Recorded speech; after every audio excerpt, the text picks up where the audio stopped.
আপনার উপযুক্ত ছেলেটা কোনোদিন ফজরের নামাজ পড়ে না, মেয়েটা ফজরের নামাজ পড়ে না, বিবি পর্দা করে না, মেয়ে পর্দা করে না।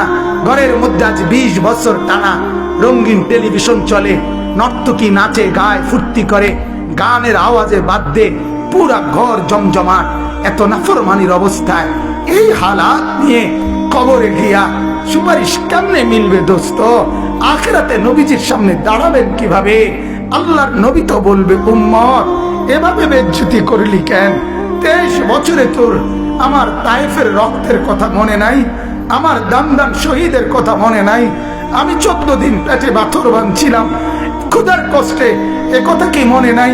আমি 3 মাস চুলায় আগুন জ্বলে নাই, এ কথা কি উম্মত মনে নাই?